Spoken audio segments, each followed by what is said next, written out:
भारतीय नारी पति के साथ 7 जन्मों का बंधन लेकर आती है।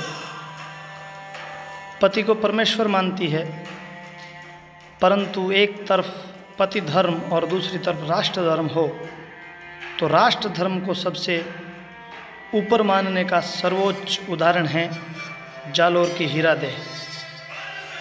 संवत 1368 ईस्वी सन 1311 शनिवार बैसाख की अमावस्या की काली अंधेरी रात की बात है।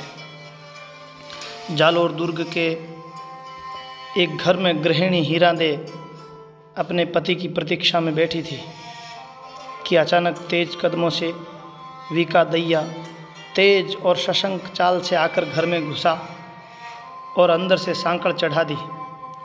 हीरादेह ने दीपक की मध्यम रोशनी में देखा कि पतिदेव कोई बहुत भारी गठरी लिए हुए आए हैं। खनक से ही समझ गई कि धन और आभूषण है, लेकिन पति की चोर नज़र से वह तुरंत भांप गई कि कुछ तो गड़बड़ है। इतना धन? उसने आश्चर्य व्यक्त किया। फिर पूछा, क्या मैं जान सकती हूँ कि यह धन आपको कहाँ से मिला? वीका दैया कुल्ला करते हुए बोला, कहीं से भी मिला है, रख लो, दुर्दिनों में काम ही आएगा। राजपूत कब से दुर्दिनों की अग्रिम व्यवस्था करने लगे हैं नाथ? अरे तुम जानती नहीं हो, आगे समय बड़ा खराब आने वाला है। धन की कमी तो धन ही से पूरी होगी ना। वीका दैया हाथ पहुँचते हुए बोला, क्षत्रिय हो, तलवार लेकर जिस दिशा में भी निकलोगे परिवार के गुजारे लायक तो मिल ही जाएगा। हीरादेह ने तलवार एक तरफ रख आसन बिछाया, भोजन की थाली लगाई और पास ही बैठकर पति से धन के स्रोत पर बात करने लगी। जालोर के बुरे दिन आने वाले हैं भगवान, हम भाग्यशाली हैं कि कुछ जुगाड़ तो हो गया, वरना तो राजपूतों के लिए रक्त बहाना और स्त्रियों का जौहर देखना ही शेष रहा है। लेकिन इतना धन दिया किसने? हीरादेह हैरान थी। वह जिस कुल परंपरा से थी वहाँ भी धन का तो अभाव ही देखा था। बचपन से ही अपने परिजनों के बलिदान होने और युद्ध के लोमहर्षण वृत्तांत सुनती आई है। धन की खनक से वे इतनी परिचित नहीं थी। भोजन के उपरांत वीका दैया उसके पास बैठ गया और बहुत धीमे स्वर में प्रेम पूर्वक बातचीत करने लगा। योद्धा स्वभाव वाले पति की वाणी में आज कृत्रिमता थी, अतिशय नरमी और कायरपन। मैंने अलाउद्दीन खिलजी के सेनापति कमालुद्दीन को जालोर दुर्ग के वे रहस्य बता दिए जिनसे उनकी सेना अंदर घुस जाएगी। ये सब बताने का ही तो पारितोषिक मिला है मुझे। वीका दैया सतर्क होकर पत्नी के मनोभाव ताड़ने लगा। हीरादेह ने पहले ही इस बात का अनुमान लगा दिया था। यह आपने अच्छा नहीं किया नाथ। वह तड़प उठी। भविष्य को देखो प्रिय, अलाउद्दीन के जीतने के बाद कानड़देव का राज समाप्त होगा, लेकिन जालोर का सूबेदार तो मैं ही बनने वाला हूँ। तुम राज करोगी राज।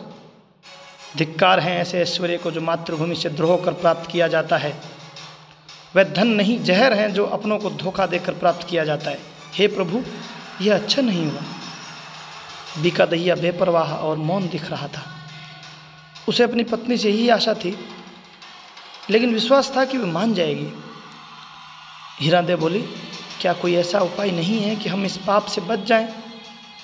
मैं जानती हूँ पूरे चरित्रहीन खानदान वाला दुष्ट अलाउद्दीन खिलजी जो हमारी धरती को आक्रांत किए बैठा है, जिसने देव सोमनाथ का मंदिर लूटा, भ्रष्ट किया, शिवलिंग विच्छेद किया, उसकी बातों में आप आ गए हैं। धन की चमक ने आपको उस समय अंधा बना दिया था, लेकिन अभी भी अवसर है। आप गलती स्वीकार कर महाराज के यहाँ पेश हो जाएं। हीरादेह, तुम्हें याद नहीं है वे बुरे दिन जब तुम एकाध आभूषण के लिए तरस जाती थी? क्या तुम्हें पालकी, दास दासियों और महलों के विलास की इच्छा नहीं होती? जो सुख आज जालोर के राजा रानी भोग रहे हैं उस पर हमारा कोई अधिकार नहीं है। हम अभी जो हैं वही ठीक है नाथ। जालोर से गद्दारी पाप है, क्षत्रिय धर्म के विरुद्ध हैं। इलान देणी आपणी हालरिए हुलराय, पूत सिखावे पालने आ मरण बढ़ाई माय।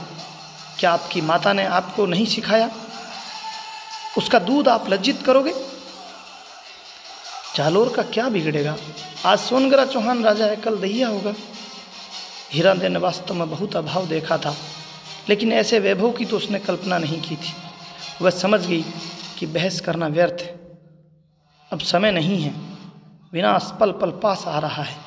जब सब कुछ बता ही दिया तो घात लगाकर बैठी खिलजी की सेना कभी भी किले में घुस सकती है। अपने पति के इस विश्वासघात की पीड़ा में भावों को वे पी गई, चुपचाप सोने का अभिनय करने लगी। इधर संभावित विजयों के आवेश में विकादैया निश्चिंत हो सो गया। लेकिन जैसे जैसे रात गहराती गई, अंधेरा बढ़ता गया, सन्नाटा मरणांतक पीड़ा देने लगा। हीरादेवी बेचैन होती गई। वह मुगलिया इतिहास को अच्छी तरह से जानती थी। उसकी आंखों के सामने वीरों के साके, सतियों के जौहर से धधकती चिताएं, चित्कार और कोहराम तैर रहा था। इसके लिए सिर्फ और सिर्फ उसका पति जिम्मेदार था। अचानक अंधेरे में उसकी आंखों में चमक आ गई। उसे वे दिन याद आ गए जब वह इस आदमी से परिणय सूत्र बंद कर बड़े दर्प से जालोर आई थी। वह जालोर जिसका राजा धर्मपरायण विष्णु रूप कान्हड़देव है। वह जालोर जो उसके पति की मातृभूमि है। वह पति जिसकी वीरता के किस्से दूर दूर तक गाए जाते हैं। वह वीरता जो किसी क्षत्रिय का सबसे बड़ा आभूषण है। इस गर्व और दर्प के सम्मुख उसने सोने चांदी के गहनों की कभी कमी महसूस नहीं की। स्त्री का सबसे बड़ा सुहाग चिन्ह तो उसका पति है। लेकिन ये कैसा पति है जो वैधव्य से भी बड़ी पीड़ा देकर जा रहा है? क्या हीरादेवी की संतान गद्दार कहलाएगी? हे ईश्वर, यह तूने क्या कुमति ढाई है?